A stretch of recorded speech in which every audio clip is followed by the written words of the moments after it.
Assalamu alaikum. Khushboo, you're mute, I think. You should mute yourself. Thank you, Imad. Assalamu alaikum, everyone, and a very good morning. Let's wait for a bit, 2 minutes, and so that everyone can join. I can see fairly good number of participants with us today.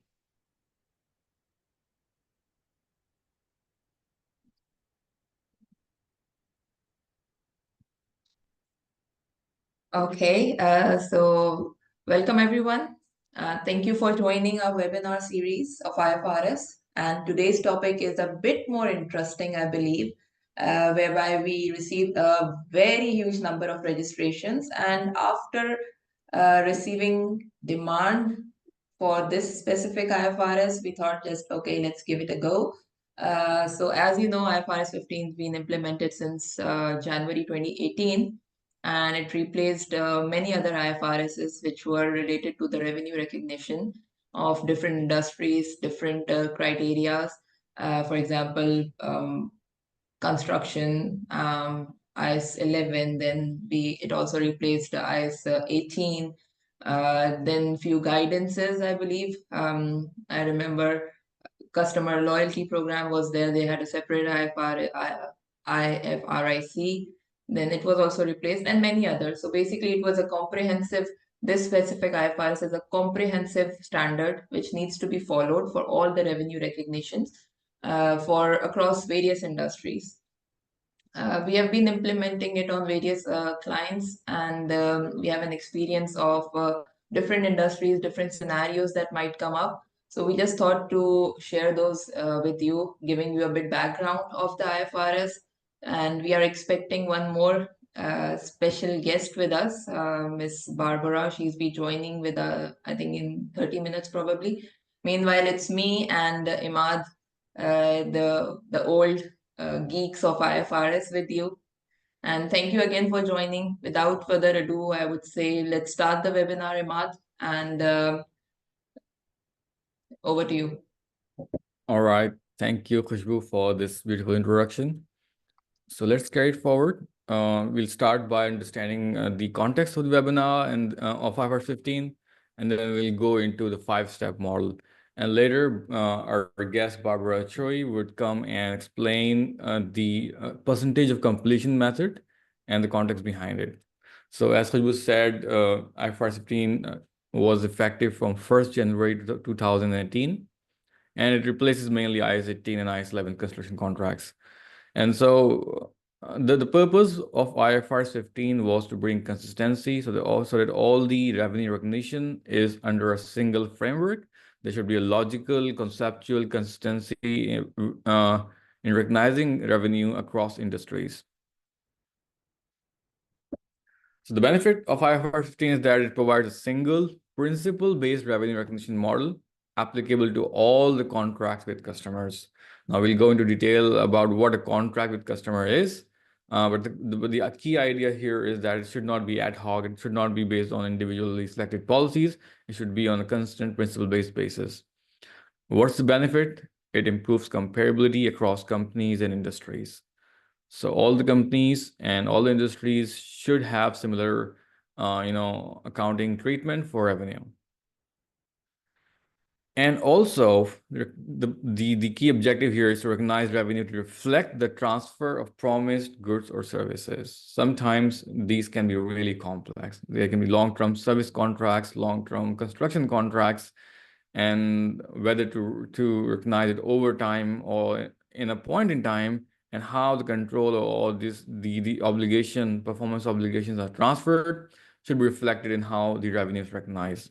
So it's important to have a comprehensive framework. Now, a 5-step model, as you all know, famous, has the following steps, and we'll go into each of these steps in detail. First of all, identify the contract with customer. Now, the contract does not necessarily mean a written contract. It could also be a verbal implied contract based on the company's customary business practices. Then we have to identify the performance obligations. Now, within the contract, there might be hidden performance obligations. There might be more than one performance obligations. And so we need to know how many performance obligations are there within the contract. And why it is important? It's important because we need to have we may have a different revenue recognition pattern for each performance obligation. Now, thirdly, we have to determine the transaction price. Now, the transaction price is for the entire contract. Therefore, it's important to identify the contract itself. Sometimes we might have to combine two separate contracts into one. And so the transaction price will be the total for the entire contract under IFRS 15. Once we have done that, we have to allocate the transaction price. Why do we have to allocate the contract-based transaction price on each performance obligation? Because within a contract, each performance obligation may not be representative of their true price. And so there might be an unreasonable discount on one performance obligation and maybe higher price on another. And so we need to know the rational basis of the revenue that should be recognized based on what the standalone selling prices are. And we'll go into detail about this. And then we have to recognize revenue as or when the performance obligations are satisfied.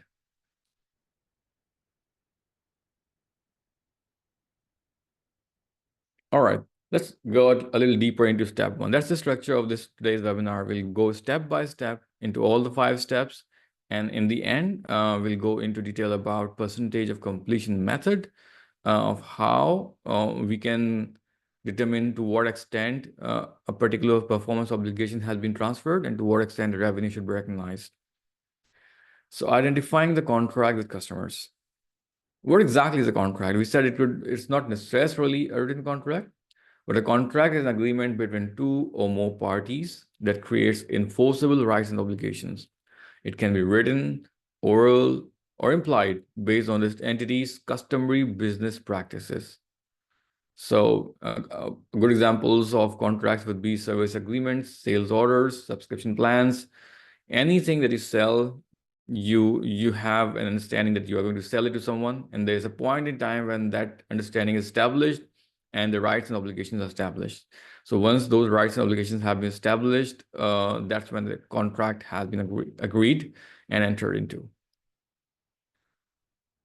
So a contract is within the scope of IFRS 15 when it is enforceable and when it meets the eligibility criteria. Now, what is enforceability and what is the eligibility criteria? Enforceability is a matter of law, which means it can vary based on jurisdictions. If I can enforce a contract by law, if a person said he has purchased something from me and I have made those products for him, and now let's say he refuses, if I'm able to enforce that on him by law, then it is enforceable, then the contract exists. And therefore, a contract does not exist when each party has a unilateral right to terminate a wholly unperformed contract without compensation. So if any of the party can simply walk out at any point in time without the consent or the agreement with the other party, then the contract does not exist.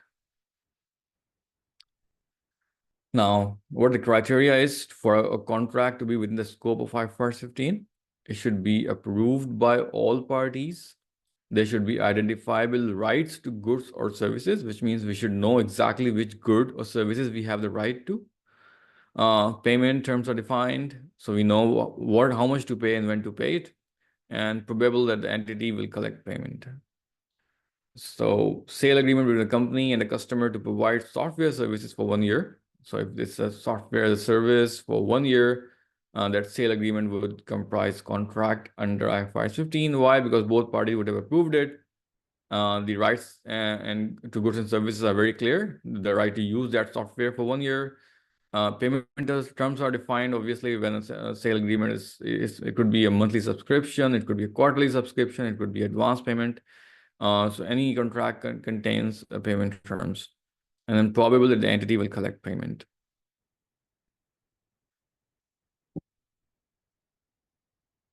Now let's look at an example of how whether a contract exists or not can affect the revenue recognition.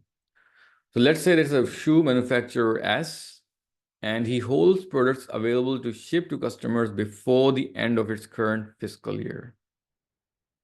So shoe shop T is its customer, and it places an order for the product, and S delivers the product before the end of its current fiscal year, which means the order has been placed, the product has been delivered. Now, S generally enters into a written sales agreement with this class of customer that requires the signatures of the authorized representatives of both parties. Now, S is the S's practices to recognize sale when it enters into sales agreement, because it always enters into sales agreement. So S prepares a written sales agreement, and its authorized representative signs the agreement before the end of the year. So S has also prepared the agreement. S's representatives have also signed the agreement. So look at what has happened. Products have been delivered.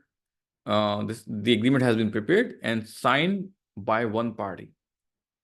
But T does not sign the agreement before the end of S's fiscal year, which means T did not get a time, but get the chance to sign the agreement before the end of S's fiscal year. However, T's purchasing department has orally agreed to purchase and has stated that it is highly likely that the contract will be signed in the first week of S's next fiscal year, which means T has verbally agreed, but they have not yet signed the contract, and they will sign it next year. So should the revenue be recognized? Should it not be recognized? Or should be recognized in the next fiscal year?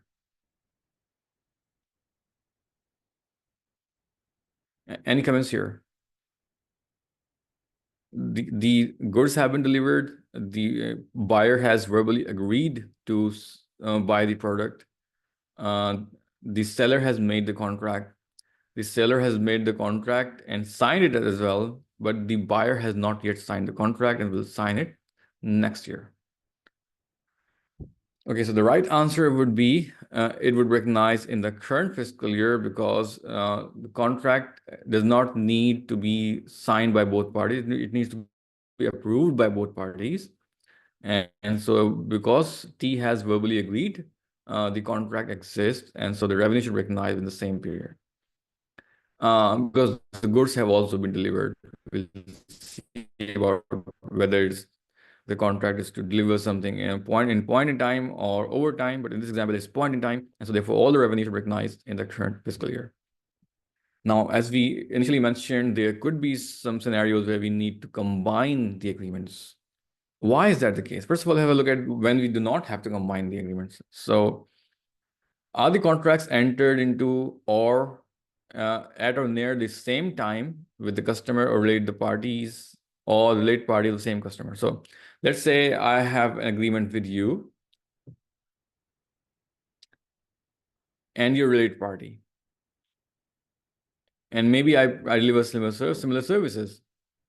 And if that is the case, then I may have to combine those that contract into one, because I may have given concession to one of the entity because of the contract with the other entity.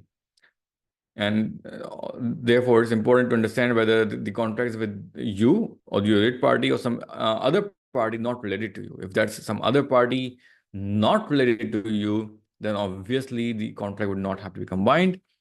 Similarly, if we have, if I enter with you into a contract today and another contract, let's say 1 year from now, then these two contracts have not been entered into at the same time. So the price of one contract may not influence the other. And so therefore, these are two separate contracts. So this is where the contracts would not be combined. But if, let's say, I entered into a contract with you today, into two contracts with you today, and one contract with your related party, then we'll have to look at whether they may have to be combined. What we have to look, any of the following criteria, if it's met, we may have to combine it. So let's say contracts were negotiated as a single commercial package. So the two contracts with you and one contract with your related party that have all been entered into at the same time, maybe there has been some concession on one contract and some extra price on the other contract. So maybe they have been negotiated as a single commercial package. In that case, I'll have to look at this as a single contract under IFRS 15 rather than three different contracts. Similarly, consideration in one contract depends on the other contract. As we have already talked about so many times, that if, for example, the price of one contract is reduced because of the other contract or increased because of the other contract, then obviously all of these contracts should be considered as a single contract. Or if the goods or services are a single performance obligation, let's say the two contracts with you and the one contract with the related party are all to construct a single building where you would have this offices for all the parties. So when the performance obligation is single, we would not break it up into different contracts. We would have it as a single contract under IFRS 15, despite the fact that formally in written form, they might have been 3 different contracts. All right, here's a simple example. A company signs 2 contracts, the same customer. One contract is for the sale of the manufacturing equipment, and contract B is installation and training services. Right? 2 services related to the same equipment, same objective. And these 2 contracts have been entered into the same time. So since these contracts were negotiated together, and the installation is essential to operate the equipment, both contracts are combined and treated as one under IFRS 15. So, and why is important? Why it's important? Because that would affect what transaction price is for all the performance obligations, and that would affect how they are allocated to each performance obligation in the next step, as we'll see. So this next step we have is identifying the performance obligations.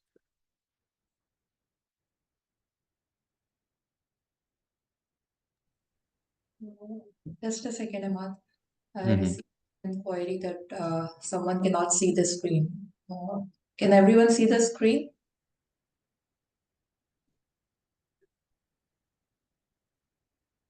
Okay, I think there's something wrong with that participant screen, I think. Maybe you can check rejoining. Please continue, Imad. All right. So distinct performance obligations. Now, this is a very important, probably the core or gist of IFRS 15 is to understand which performance obligations are distinct. Because once we know that, we know how to allocate the transaction prices. But the main confusion that arises when whether a performance obligation is distinct or not. So at contract inception, an entity shall assess the goods or services promised in a contract with a customer and shall identify as performance obligation each promise to transfer to the customer either a good or service that is distinct. So we have to identify under each contract every single good or service that is distinct, or a series of distinct goods or services that are substantially the same and that have the same pattern of transfer to the customer. Now, the second point is something that we'll go into detail in a little bit. But right now, I want to focus on the goods and services that are distinct. Now, what does it mean to be distinct? Any performance obligation are distinct goods or services when they fulfill the following criteria. First of all, the good or service is capable of being used on its own or together with other available resources, which means if you can use it individually without any other resource, then it is considered distinct. And it can be identified separately in the contract. When both of these conditions are fulfilled, we say that the good or service is distinct. So when you buy a smartphone with a 1-year maintenance service, we have 2 distinct obligations here because you can get a 1-year maintenance services separately from other vendors. So they are not both highly interrelated, even though the prices might be interrelated because you may charge more for the smartphone and less for the maintenance, but this does not make these 2 services interrelated, despite the fact that the price might be connected. And so therefore, these 2 services are distinct. Now, here's another scenario. A construction company signs a contract to build a hospital. Now, this contract includes the design of the buildings as well as the construction services. So one company is going to design and construct the business. Now, the analysis is that the design and construction services are highly interrelated. So construction would be dependent on how the design is made. And so the company might have to work more on the construction when the design difficult or easier. And so therefore, these both services are highly interrelated. And therefore, both services are to be considered a single performance obligation, and the revenue is recognized over time as progress is made.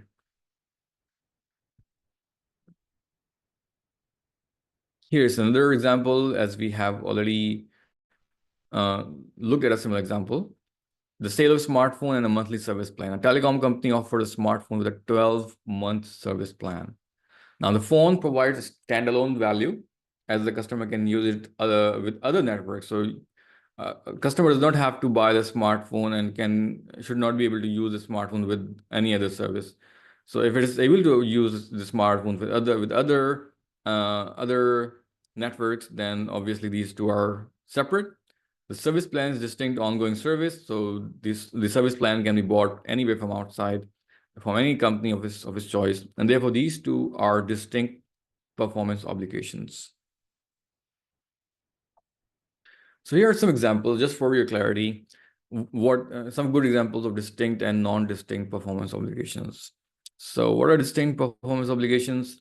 Sale of a product with optional installation, which means installation can be purchased separately.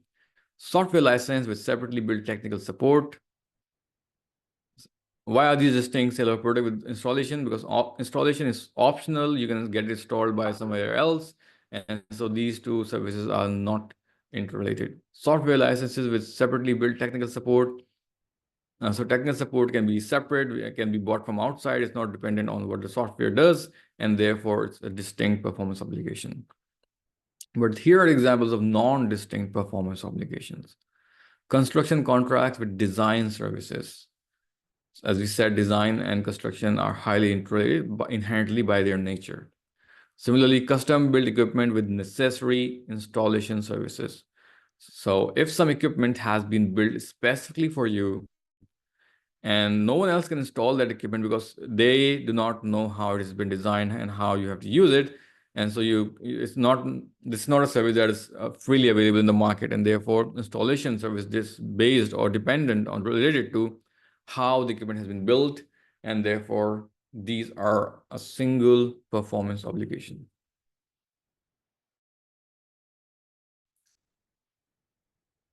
Now let's talk about a series of distinct goods or services that are substantially the same. Let's understand what this could mean in concept. Let's say I promise to deliver you 400 units of product every month. So that's despite the fact that each single delivery of 400 units is a distinct performance obligation, because I'm delivering it every month for the whole year. Maybe you could the concept is that you can look at all of these this entire contract as a single performance obligation and recognize the revenue based on the stage of performance, stage of completion. So when do we do that? When the goods and services are substantially the same. Each distinct goods or service is in the series is performance obligation satisfied over time.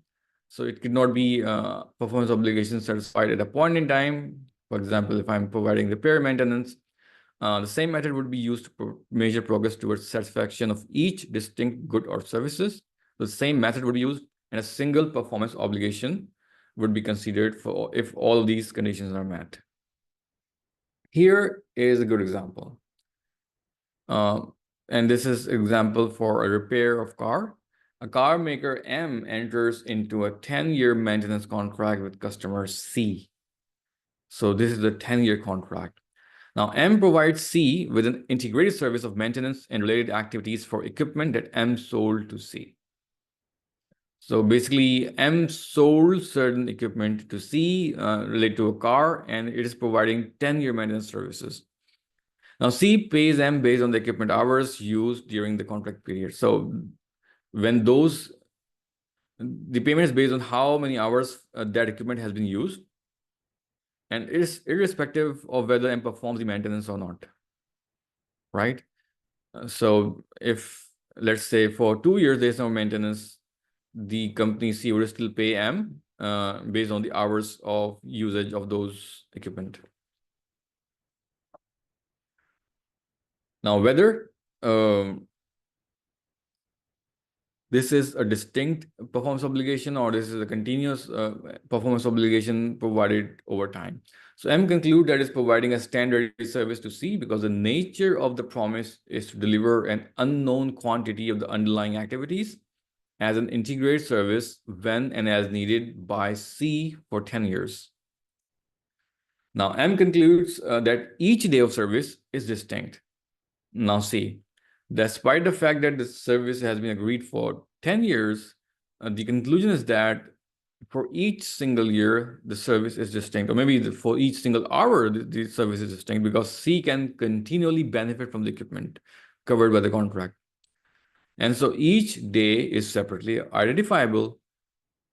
That is, one service period does not significantly affect or modify or customize the other, which means one service period is distinct from the other. But because all of these have the same pattern of transfer, it can be treated as a single performance obligation.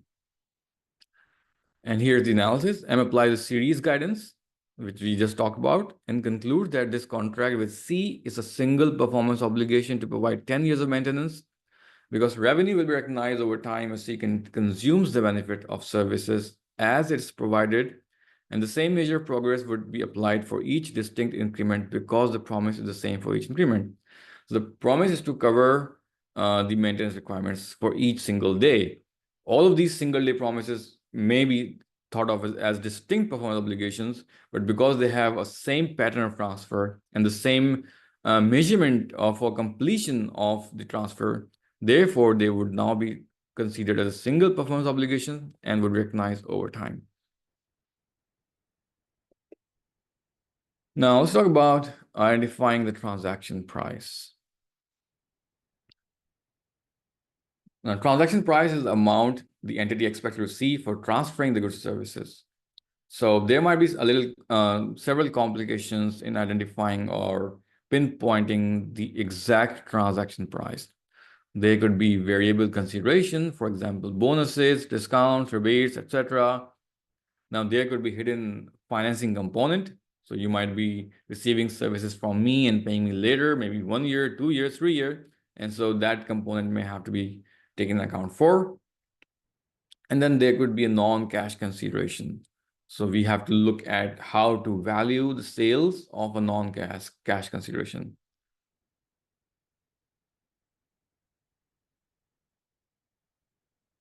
So a good example would be a contract for software services where the fee includes a performance bonus. So if this software increases sales by like 10%, there would be a certain performance bonus. So should we include that performance bonus into our transaction price or should we not? So let's first talk about the variable consideration. An entity shall include in the transaction price some or all of an amount of variable consideration estimated at expected value or the most likely amount only to the extent that it is highly probable that a significant reversal in the amount of cumulative revenue recognized will not occur when the uncertainty associated with variable consideration is subsequently resolved. So here is our criteria. What we want is we do not want our revenue to be subsequently reversed after being recognized. So if you're including some variable consideration in the transaction price, you should only include it when you are really, you're more likely than not think that this consideration would not be reduced because that variability would not be triggered or that condition would not be triggered. So here's a good example. A company agrees to sell 1,000 smartphones to a distributor for $100,000, right? $100 smartphone each. However, the contract includes a rebate of $5,000 if the distributor sells more than 800 units. So if more than 800 units would be sold, then a discount of a total of $5,000 would be received. The question is, what should the transaction price be? To $100,000 or $95,000 after the rebate? Now, the company estimates that it's 75% likely that the distributor will sell more than 800 units. And so the expected transaction price would be 100,000 minus 5,000, which is 95,000, right? Now, the question is, should we take the expected value or should we take the most likely outcome? Because in this case, we are expecting 75% of the times that the company would purchase more than 800 units. Now, our expectation could be wrong. Maybe only 25% of the probability might realize, and we may purchase 600 units or 700 units, in which case a rebate would not be triggered. So IFRS 15 allows both the methods, most likely outcome method and also the expected value method. But if the outcome is binary, for example, a rebate may trigger or not trigger, we can follow the most likely outcome as well, which we are doing in this case. And so we are saying that because we are 75% confident that this rebate will be triggered, we are taking that into account, and our transaction price in this case is $95,000. Now, this demonstrates how variable consideration is included in the transaction price based on estimates.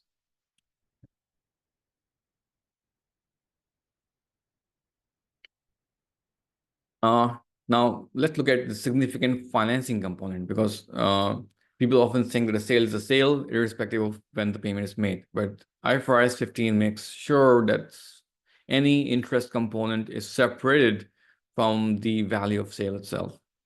So a customer buys equipment for $1 million, agreeing to pay after 3 years with no interest, right?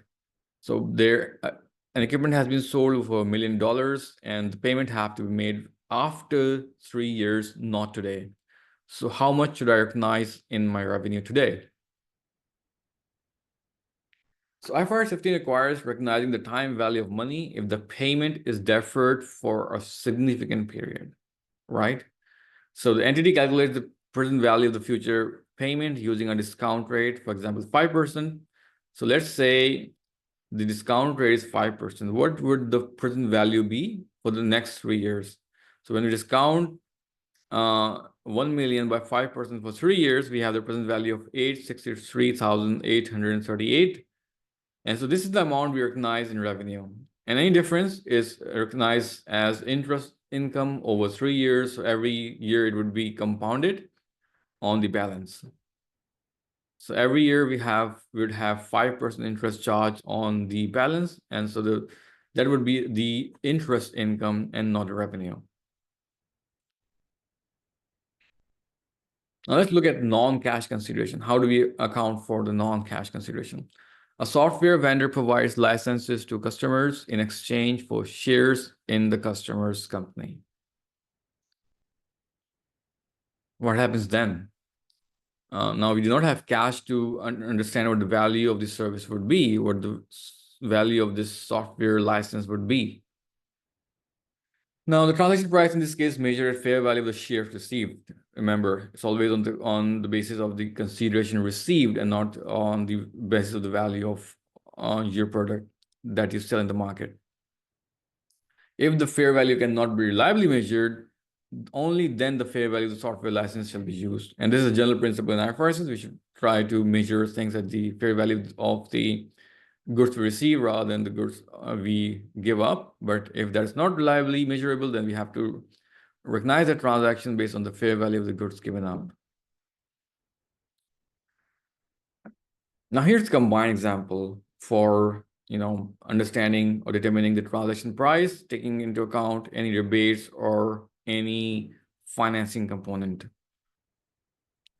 So a company signs a contract to sell 500 units of product A at $200 per unit, right?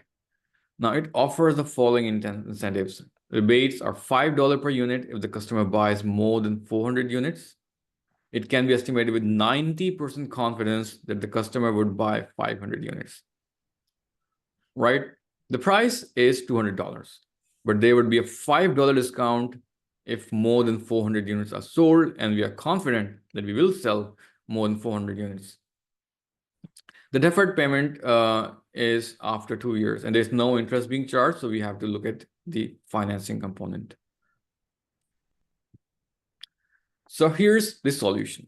What is the price without the taking account of financing adjustment? Our price was $500, $200 and 500 units, which is $100,000 for all the units, all the 500 units. But what is a rebate adjustment? Let's say we are selling 500 units. The rebate adjustment is $5, which is 2,500 reduction. So we are talking about 97,500 in a consideration, because we know we'll sell more than 400 units. Now, the story doesn't end here, because we have to apply a discount, assuming that the discount rate is 4%. The present value of the consideration would be 90,204. And why are we recognizing it at 90,000 and not at 97,000? Because we are selling the goods today and receiving the value of money 2 years after today, 2 years from now. And so the money received 2 years from now is not the same as money received now. And so therefore, IFRS 15 assumes there is a financing component. It's almost like you're taking a loan from that company, and therefore the buyer should be able to compensate you for that, and you should have an interest income for that. And so 4% on 90,204 in the first year and 4% on the balance in the second year, that would be the interest income, and 90,204 is the revenue recognized. Now we have step 4, allocation of the transaction price to performance obligations. All right. How to allocate? First, Khushboo, do you have any questions so far? Yes, Imad, we do have few questions, but I think most of them will be answered over the next session. But anyway, let's go through and see if we can answer any of them now. So I have a message from Saad Suhail that what if the timing of the different obligations have a huge difference? Okay, for example, if design of a building is deliverable in 3 months and construction itself would take 3 years, should the fee for design part be spread over 3 years? Ah, nice.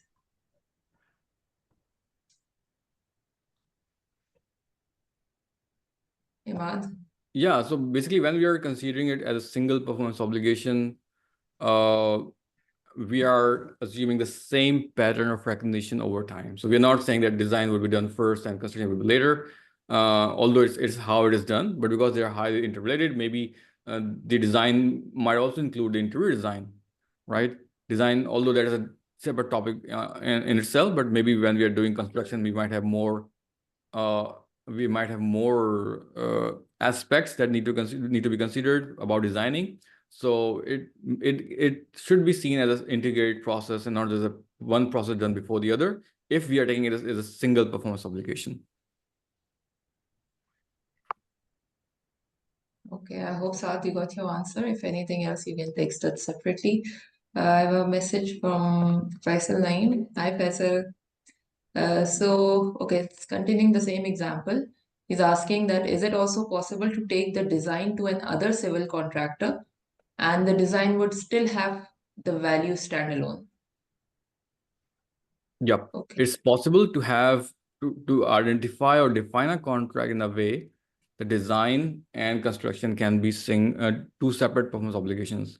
So it's not a blanket approach. This is how it's generally done. So generally, if you're asking someone to construct the home for you, he can design it and construct it. That could be considered a single performance obligation generally, but there could be, you could go to a separate person for designing and a separate person for construction. And so designing construction in that case would be two distinct performance obligations. So there's no general rule in here. This is all principle based. So you have to look at the context, look at the terms, and look at how the performance obligations are being satisfied. Okay, great. There's one more, then we can move forward. So Ibrar is from a health sector. He's asking that my company is giving services to sequence the DNA And we do have a contract with our clients, B2B, that the DNA sequence we will provide consultancy as well. So he's asking that how IFRS is going to apply on this situation. So basically, there are two aspects to this contract. One is delivering the sequence to the DNA, and the second is consultancy, which I assume is over a period of XYZ months or years. And that is free of charge. Okay. I'll have to look at the question again. And basically, it's a very industry specific. Yeah. Yeah. So we need to No, I understand think what the, we can give the same example we gave for the device and the SIM. So both the things are provided together. You need to segregate it in a way that if the device or first performance obligation is satisfied at once, which is I believe is the DNA sequence, you're going to recognize the revenue according to that. And the consultancy, which is free of charge, is over the period. So first you have to allocate the price of that free of charge product separately, and then when it's going to be charged over a period, maybe 6 months or a 1 year of consultancy, you're going to recognize the revenue over that particular period. So you have to follow all the five points that we have initially told you: after the contract, allocate transaction price, and then according to that. So I don't think so it's specific to that particular industry. This is general. One contract will have two performance obligations, nothing different. But the key point to consider here would be whether the DNA sequence we will provide, the consultancy that would provide can be taken from other parties as well or not. And if it cannot be taken from other party because it's so interrelated, we need to look at how the contract are designed, how the industry works, and then we'll finally come up with the conclusion whether it's a single performance obligation or two. But from the face of it, it looks like two performance obligations, as you just said. And so the transaction price can be allocated into these two performance obligations if they're not highly interrelated, and the revenue would be recognized based on the percentage of completion, and they don't seem to have the same pattern of recognition, and so therefore they are going to recognize separately.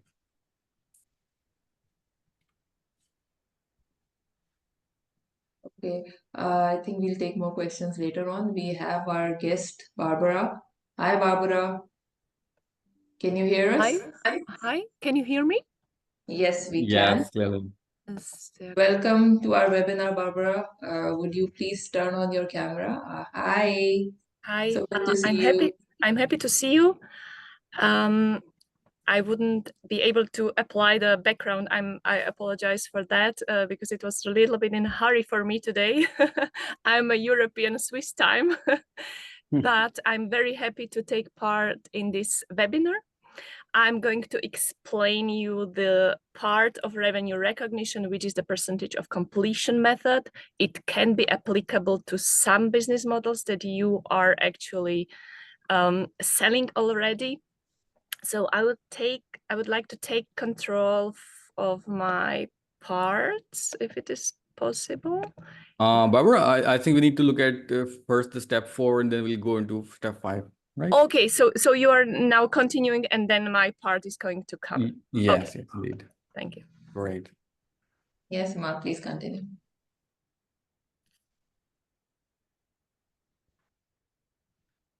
All right, so how do we allocate the transaction prices to performance obligations? The key principle here is that we allocate it based on the standalone selling prices. And now how do we find these standalone selling prices? We might have the quoted prices in the market, but if there are no observable prices, we can come up with methods like adjusted market approach or expected cost plus method. So a bundle of smartphone and earphones is being delivered. Now, how do we allocate the transaction price between smartphone and the earphones? Now we will look at the individual market prices. At what price the smartphone is sold and at what price the earphone is sold. And if the total transaction price is different from the total, then we'll have to allocate the total transaction prices based on the ratio of standalone selling prices. So here are the steps. Identify the total transaction price that we have already determined in step 3. Then we have to determine the standalone selling price of each distinct performance obligation. And then we have to allocate the transaction price to performance obligations based on their relative standalone selling prices. as we just discussed, and adjust for discounts or variable considerations if there are any. So let's have a look at a quick example here. A software company enters into a contract to sell a software license and trading services.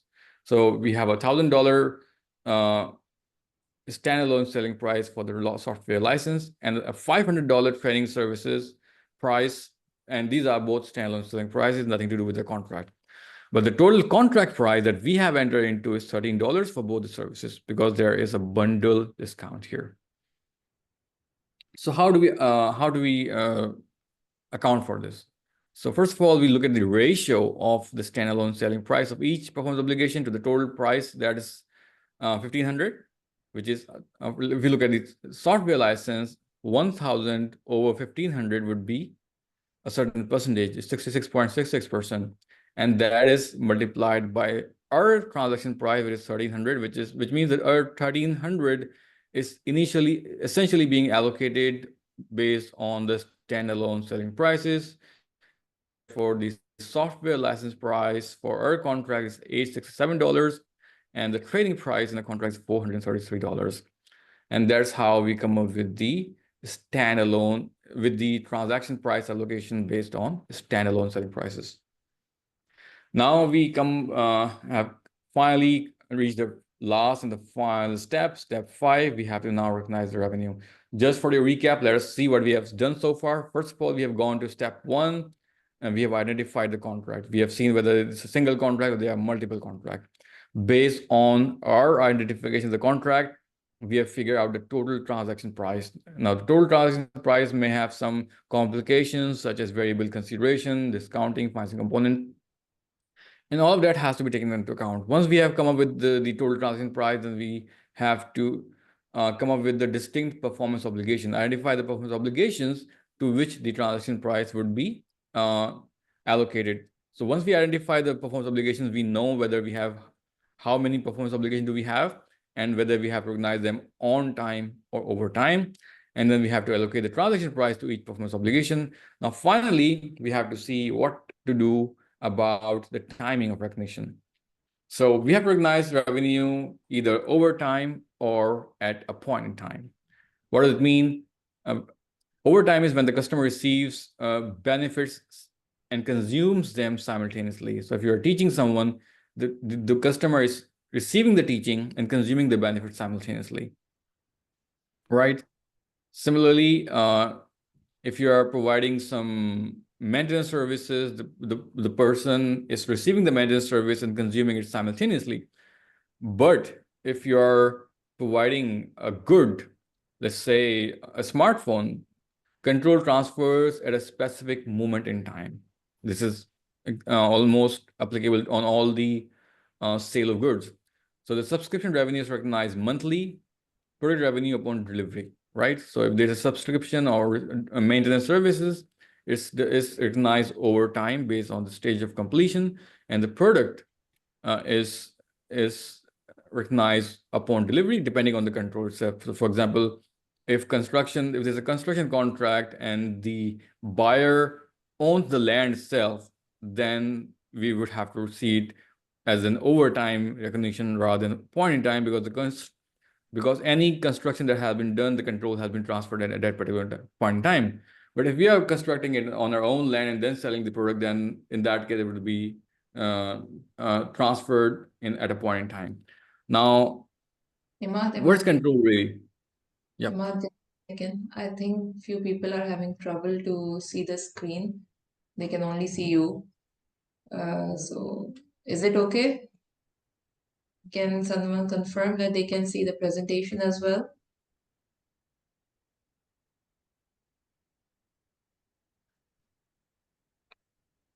No, no one can see the presentation. I think you need to reshare, please. Oh, Maybe I'm so sorry for that.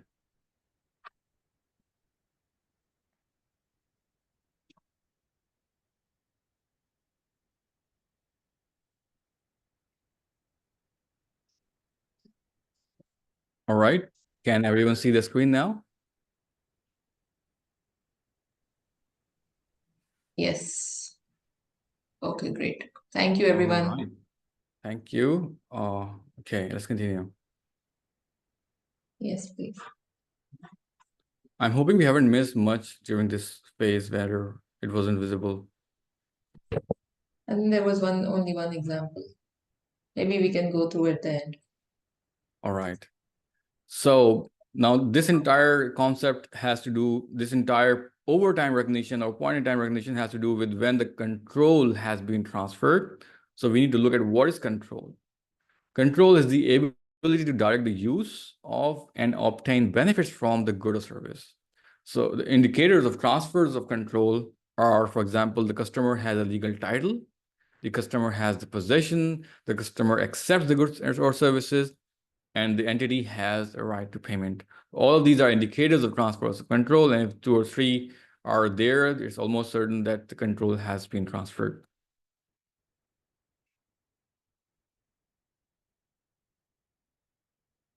All right, so here is the criteria for recognizing revenue over time. If any of these conditions are fulfilled, we do not have to recognize revenue at a point in time, we have to recognize revenue over time.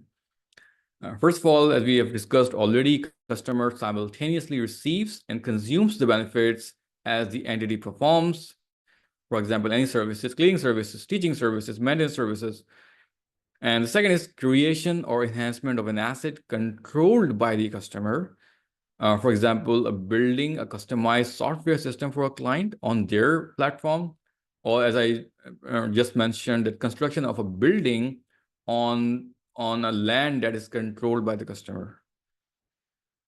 Certainly, the entity's performance does not create an asset with an alternative use, and the entity has the right to payment for performance completed to date. So this is slightly complex. So what it's essentially saying is that I'm only making this product for you, and I have the right to receive payment from you. In that case, which is the case for many made-to-order products, in that case, the revenue is recognized over time and not in point in time. Now I would like to introduce Barbora Choi, who very generously gave her time at this early moment of her hours. So I would like you, Barbora Choi, to just continue with IFRS 15, percentage of completion method. Thank you. Yes, thank you, Imad. Thank you for your invitation to this webinar. Short introduction of myself. I'm Barbora Choi. I live in Switzerland. I have long-term experience in IFRS, both on theory side and practically. I have a Big Four experience as well. And currently I'm advising businesses and stakeholders on application of the IFRS into practice. Another slide, please. So, yes. So percentage of completion method, as Imad has already explained, this is revenue recognition over time. It's a step 5 of the 5-step revenue recognition model. And it's aimed at measuring the progress of your performance towards the completion. It shows how you perform over the time. The criteria, recognition criteria, has already been mentioned by Imad. Important to know, it's just one criteria is enough to make it revenue recognition over time. So the customer can simultaneously receive and consume the benefits as you provide and as you perform, or the customer already controls the assets part per part as you perform, as you create. The third criteria has already been mentioned. There's no alternative use to the company, and you have the right to get the payment for the performance completed as of to date. The measurement of this revenue recognition could be done as output, so based on what you deliver, or as input method. This is the percentage of completion method. This method is predominantly used in a construction business, and it's usually done for customer-specific unique products. It's not used predominantly for mass production of similar items like textiles or any like 8 to 5 very, very similar items. Can we switch to another slide, please? Yes. So let's have a look at the criteria once again. The first criteria says you are creating something that you are delivering to the customer. Here, there are some specific items like infrastructure, highways, railways, where the customer, usually a government or a large private investor, is receiving the benefits as you create. It's mostly applicable for big, complex projects that can be consumed, like, for example, part of your highways infrastructure over the time and can be used in these pieces or outputs. Important to know is all lies in the documentation and terms and conditions with your customer. You have to make sure that your contracts are drafted in a way that you make sure that the control, including risk and rewards and benefits of your assets, are delivered and accepted from your customer in certain periods of time, in certain chunks of time. You also need to be able to have a measurement technique, be it output or input oriented. The next slide, please. The third criteria I would like to have a closer look, because it could be somehow confusing what it means with asset of no alternative use and what it means to have an enforceable right to payment. If you create an asset of no alternative use to a company, it means as a company, you are not going to use it yourself, or you are not going to be able or willing to sell it to someone else if your contract breaks down, if it is terminated. If there is possibility of termination, you will stay and left with your incompleted or completed asset. And the second criteria is you will have to have a contract which will cover at least your costs that you already incurred in completing this performance obligation. With the first criteria, also it comes down to your terms and conditions. There can be a legal or practical restriction on the use of the asset. Legal, it could be copyright, it could be a law or some other restrictions. And practical, it's not take a spaceship for NASA. You will not be able to sell half-completed spaceship to a Russian agency because their purpose or their use are so different that you would basically need to build it from the scrap. So it's not practical to use this asset for someone else without undue costs. The next one, please.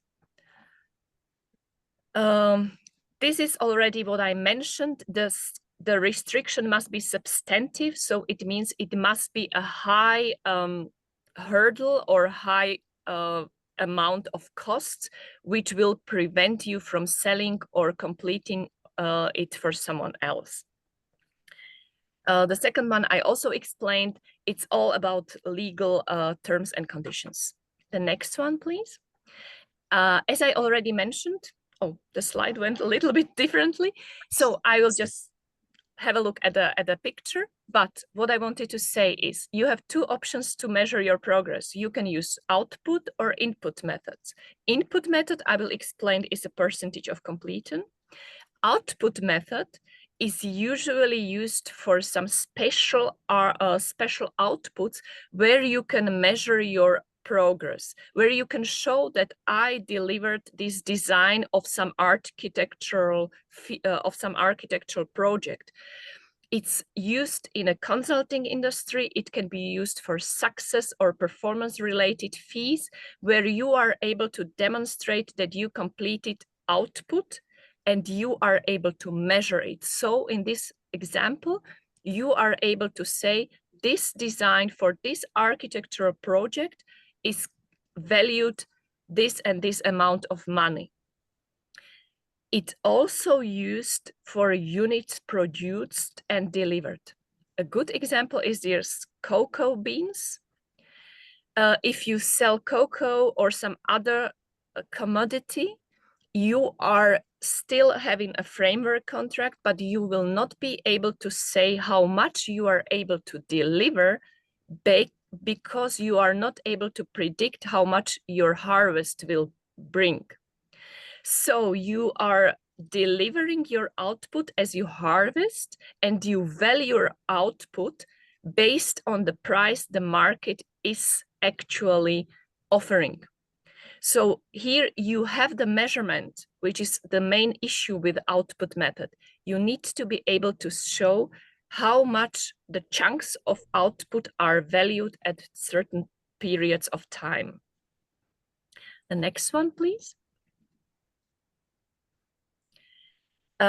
With the input method, you look at your costs and you look at your forecast or prediction and plan. You will have to have some planned cost for the project, and you will have to have some planned revenue for the project. The planned revenue is basically what you agreed on in the contract with the customer. You will have to identify only the costs that are related to the completion of the performance obligation. You distract any general or administration or any other cost which has nothing to do with the completion of your product. Then you will calculate how much of the total costs have already been incurred as a percentage. And then the second step would be to calculate your revenue, applying the percentage to the total revenue that you agreed on with the customer. You will book your contract assets and you will deduct any billings that has been already done for the project. The next one, please. It's just with the numbers. So you can see this is 10 is in currency units, so it's neutral. You have your percentage of completion of 13% already. 13% of your planned cost have been incurred, and now you calculate your revenue that you are able to book on your profit and loss. Of course, this is a nice theory. Progress is impossible without change. This is particularly relevant for percentage of completion and big, large project with a longer time span. You will have price increases, you will have claims, reworks, penalties, contract modifications. You will have to give discounts, and you will have all of this on both sides. Especially the longer the project, the more complex the project. Imagine building highway or railway structure in a big land. It's not possible to predict reliably your total costs or revenue today. The next one, please. A short example so that I can demonstrate how this is applied in real life. Hyundai Heavy Industries is a shipbuilding business. The next one. And they made to order ships. And this example shows you how this method, percentage of completion, is actually lived. The first criterion, it's a specific, very made to order asset that they say special vessel, takes more than 1 year to complete the construction. It's all based on customer specifications, which can change. And the Hyundai can claim any cost incurred and even some part of profit if the company, if the customer terminates the contract. So all the criteria are fulfilled, and that's why they show their percentage of completion in their financial statements. The next one, please. They also explain why they use input method, because they say, I am not able to show you how much this part of the ship is valued. I cannot measure my output like a keel or a mast or half ship, because it has no market value and I most probably will not be able to sell it to someone else. I need to go to my cost calculation, and that's why I use input method to measure my percentage of my progress of performance obligation. They use percentage of completion, the next one. The next one is just some extract from audit matter or audit opinion on their financial statements. It's very long. I just selected some points because what the auditor says is there is a risk that we have no full total estimation of contract costs.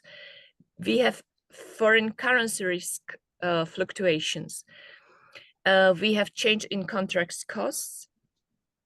We have uncertainties in variation in the future. The customer may change his mind. The customer may even not be willing to pay for completion, theoretically. And there also can be some input prices for the materials that can throw off your completion and your calculated costs. And of course, the company may have a wrong measurement of costs.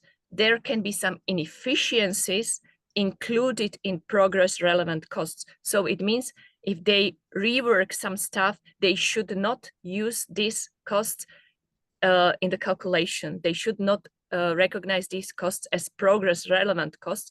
These are just costs that do not have anything to do with the progress. So this is basically just short overview, also looking at the time, how the percentage of completion is lived. And I'm happy to answer your questions if there are any. Exactly.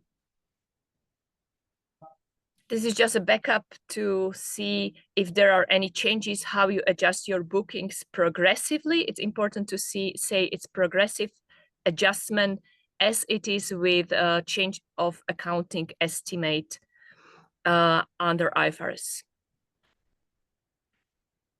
Thank you, Barbara. You're welcome. Your example took me back to the old audit days. Yes. Do we have any specific question for Barbara?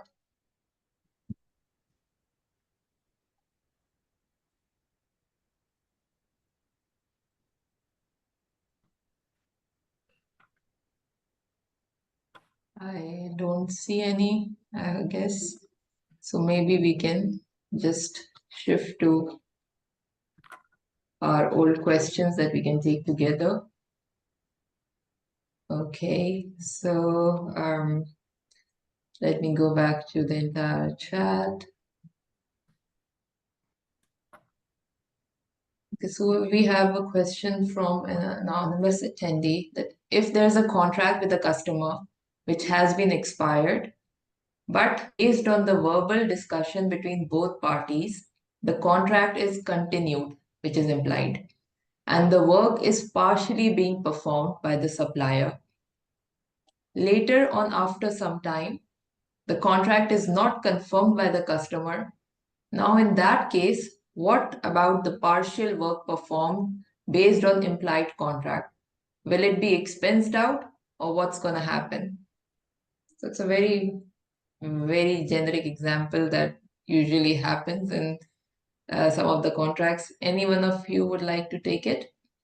Imad or Barbara? So I would suggest, because as you mentioned, implied contract, it's something that is not on the paper, but on the other hand, the IFRS give you the possibility to look at your business practice.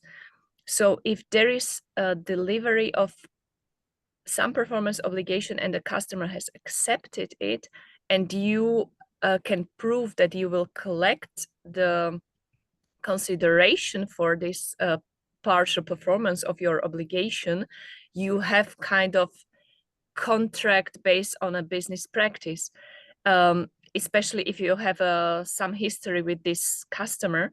And then I would argue, okay, it's very probable or almost certain that I can complete my contract, I will get paid for the contract, and I can recognize revenue over time. I do not have to just expense it.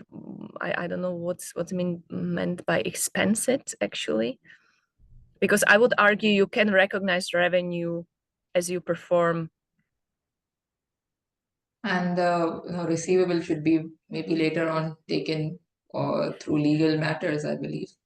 You will show contract asset, and as soon as you invoice him, then you will have a receivable. And the second part is you also need to have some acceptance for the performance obligation from the customer, which is kind of binding obligation because he received your benefit. He got something, so he should be forced or legally forcible to pay. No, I understand. This is usually what happens in some of the cases. People back out without having a proper signed contracts, implied can be taken up. It's generally happening. So Yeah. I understand where this attendee is coming from. Hope we have answered you to some extent. Okay, one more regarding the retention. Okay, what if the customer is holding some amount as retention from the invoice? Usually you can say 10%. And that retention amount will be upon project completion. So for the retention amount, do I need to do discount of retention amount or simply book it as a receivable? Okay, so like for example, please continue. Yeah, it depends on the timing of the amount, how far it is expected to be, and it should be expected at the initiation of the contract. The revenue recognition pattern would not be affected by the retention amount because retention is just the payment terms, and so the revenue recognition would still be based on the percentage of completion method. So if, for example, retention amount expected at like a significantly delayed, let's say 3 years from now, then it have to be discounted. What's your view on this, Barbora? Yeah, I agree. It's just a cash payment. I would say it's kind of insurance for the customer if anything happens and they need to something must be reworked. He retains some security on cash for himself, but the revenue recognition in itself should not be affected unless your retention is related to some part of your performance. When they, for example, say, okay, you need to change the product, or you need to, it also depends on to what relates this retention. What is the basis? What is the substance of this retention? Is it just a timing issue, or does it relate to the performance obligation itself? You also have to distinguish these two. Understood. Okay, let's go to the next one. So if we need to recognize interest income, in this case, it should be mentioned in the contracts, like any interest rates can be mentioned in the contract regarding the interest income.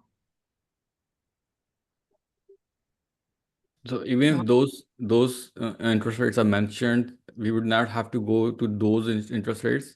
It should be based on the effective interest rate, right? Discounting should be not based on explicit rate, because the actual transaction, if in fact a rate is explicitly mentioned in the contract, that means it is explicitly a financing transaction, right? So if that particular component might not be within the IFRS 15 scope, we'll have to look at the contract itself for that. Makes sense. Okay, I think this is the same thing Barbara explained, but let's quickly go through.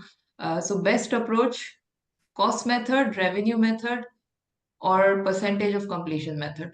If all these methods equally good and applicable to all cases and all kinds. I don't know if it's a question or it's an answer.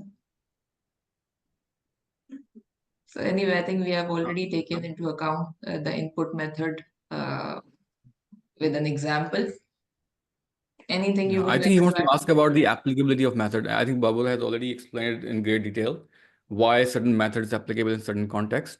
So as you mentioned that when you cannot compute, when it's not reasonable to compute the performance of completion based on output, for example, the value of an output cannot be determined, or the amount of output is not the same as, all the other products, then it would have to be based on input method, for example, in the case of shipbuilding, right? But if, for example, you can simply measure the output, let's say 1,000 uniform products have to be delivered, or 1,000 uniform units have to be delivered, and all of them are exactly the same, then we can simply say, for example, 100 have been delivered, then 10% of the performance obligation have been completed. So it depends on how we can measure the output and input. Understood. Okay, we have one more. So if we have received payments from customers and recorded it as contract liabilities, how contract liabilities will be transferred to revenue? So I think maybe they're talking about advance. Yeah, so it's an unearned revenue can be transferred to revenue when the performance obligation has been certified based on how much has been certified. Okay. Okay, one more in continuation of your example, Barbara. So someone is saying that I worked in the shipbuilding company. My question is, how did we account for inefficiencies in percentage of completion method? Additionally, if you could highlight the financial risk as well as the risk arising due to inefficiencies. So the auditor in these, I'm not in the shipbuilding company, so I can also use the practical knowledge, and I'm happy that someone shares his practical experience. What auditor is actually saying is that you need to have a good cost controlling on your costs.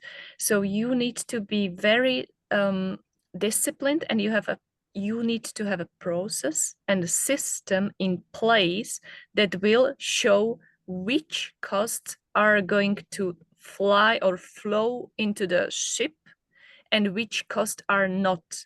Because the IFRS is very specific. You just need to have progress relevant costs. And progress relevant is something which will bring you to the end result. Anything else needs to be expensed just as it falls in without heavy, like just expense it, but it's not included in your percentage of completion of calculation. So your system or your people need to have kind of timesheets or schedules or whatever you use, even if it is with material like scrap material, like reuse of certain materials. You can have some materials that you will just have to scrap and throw away because they are not suitable and compatible with the materials. So this is something that you need to have a good cost controlling over. And this is something that the auditor of Hyundai Heavy Industries is highlighting, because there is a risk that your percentage of completion will be completely off and your revenue will be off due to wrong inputs into your calculation. This is the financial risk. Thank you, Barbara. So also one way of looking at it is in terms of abnormal costs. Let's say we built 25% of the ship and there was an accident and it just got destroyed and we have to build it again. So in that case, all that abnormal loss cannot be built into the percentage of completion, right? Yeah, it's progress relevant. So progress means I'm doing something which will complete my ship. If I'm doing something like a trial, like a research, you can maybe compare it to research form phase of your software development. I'm playing with alternatives. I'm looking at this material, at this material, at this metal, at this metal. It's not progress relevant. You only start relevant progress costs recognition after it's heading towards the completion. Minor changes or small changes are allowed, but not in a great extent. Okay, I found one more question. That was, I think, on the cost side. So what if, second please. So someone is asking us over LinkedIn. So what if the planned cost has changed? So that's their only question. What if the planned cost has changed? If the planned costs have changed, you will adjust your complete calculation. You will just have a look at how was what the change was, and then you will change the planned cost that you put into the percentage calculation, and you will come up with a new percentage. And this new percentage will be applied to the revenue, and you will adjust your revenue and costs upwards or downwards based on the change. And you will also adjust your balance sheets, contract asset. Right. Okay, one more regarding real estate. So someone is asking, in real estate projects, which method to be used, input or output? It depends on your measurement. What you can measure better, more reliably.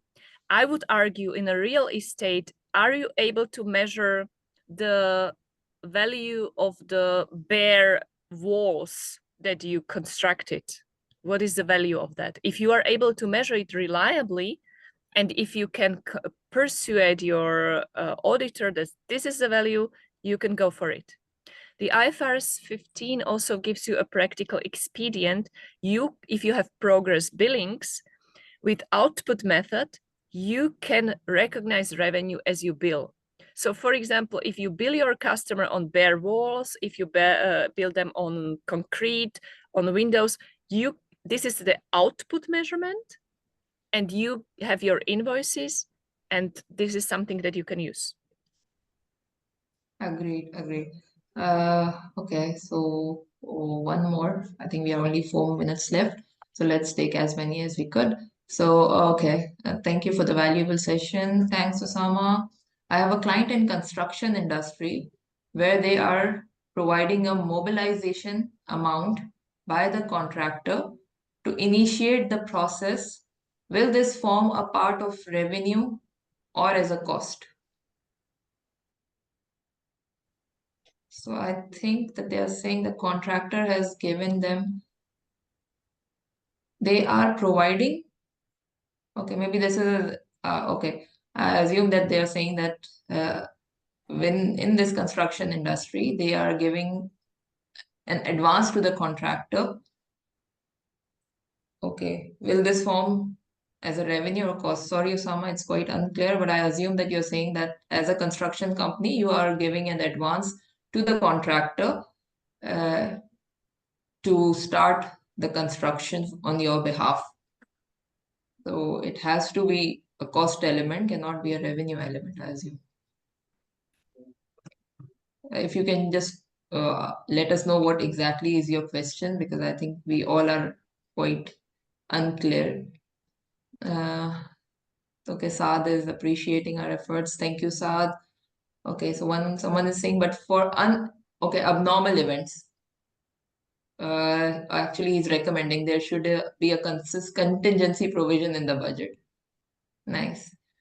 Maybe next budgets, everyone should prepare sensitivities. Okay. Okay, we have a lot of questions, detailed questions. Someone is recommending that in real estate, I have generally seen the cost certified. Sorry. Okay, someone is suggesting that in real estate, he has generally seen that the cost certified divided by total cost is normally used for percentage computation. That's what Barbara was telling, that, okay, if you can reliably measure it, please go for it. Umar, you have a detailed question. Maybe we can take it after the session. And one more, this is for the finance. I believe finance is computing stage of completing on cost to cost method, and stage of completion is 60%. However, staff of completion as per the project management function is 25%. The financial impactful due to difference in percentage is USD 15 million. What's your view? Which percentage completion should we use for POC? Okay, so they are saying that cost to cost completion stage is 60%. However, staff of completion as per the project management function is 25%. And the difference in both the methods is 15 million. So which one you should be using? It depends on the context, by the way. The objective is to look at the most appropriate estimate of stage of completion, right? So any abnormalities, anything that are not in line with the actual progress should not be taken into account. So when we are talking about cost method, we are taking a cost method because only if we cannot look at it from the output method, because output's value cannot be determined. If output's value can be determined more reliably, we should look into the output method, not at the cost method. So whatever can be measured more reliably and is more representative of the percentage of completion, that method should be used to figure out the total revenue to recognize in line with the percentage of completion. Okay, I think let's go with the last question. So it's again for the real estate company. So the real estate company is selling a plot, and company also requires to build some kind of infrastructure and parking slots. Will the revenue recognition be on point or over time? What if the company does not require to build any infrastructure on the plot? Will the revenue recognition policy change from the above scenario? Okay, this is very normal. Who controls the plot? Take? Who controls the plot? Who owns and controls the plot? I assume it's the real estate company, because if they are selling the plot to someone to build some kind of infrastructure and parking slots related to the plot. Real estate company selling the plot, so they are selling the entire asset. Will revenue recognition be on point? Yeah, so if they're selling the plot before selling the entire thing, then obviously the plot would be in point in time and the remaining construction of the building would be over time. But if they are building the whole thing and then selling the plot and buildings together, then the entire project would be at a point in time, because they're not constructing anything after delivering something, or they're not constructing something gradually on a land controlled by their customer. They are selling it all together at one point in time, assuming that those are the facts of the matter. Yeah, I think that makes sense because it is a real estate company selling the plot only. Okay, one last one. Someone is asking, can you give some practical example of a variable consideration? Yeah, like bulk discounts. So if you buy more than these number of units, you can get the bulk discount. That is very practical and usual example of variable consideration. Now, there could also be some performance discount. For example, if there's a software that is that's meant to manage your marketing or customer list, and it increases your sales, then that a percentage of sales might go as a performance payment to the software company. Then this is a variable consideration.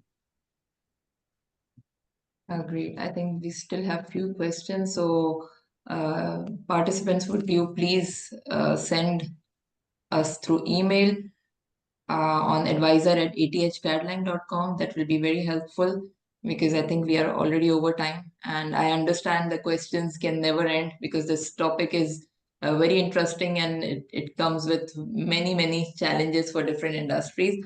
But I'll just take a moment to thank Barbora and Imad for such a wonderful presentation, sharing insights of practical scenarios that we come across. And I think to some extent we were helpful to our participants because I'm getting many appreciation comments. So again, it was a very nice session. Thank you both of you, and we hope to see you more, Barbora, with us, and everyone who joined us today during a weekday. I understand it's difficult, but I appreciate, and thank you very much. We hope to see you soon in our next session. Any closing remarks from Barbora?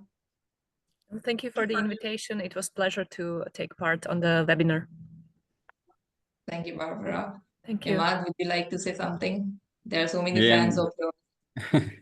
I really enjoy giving these webinars, especially with practical examples and industry experts such as Barbora. So it was really a pleasure, and interacting with Q&As and looking at what people are really dealing with right now. It's really insightful for us as well. Thank you all for joining. Thank you. Thank you, everyone. Thank you. Bye-bye. Hope to see you Thank you. soon in our next session. Bye-bye. Bye-bye. Thank you. Bye.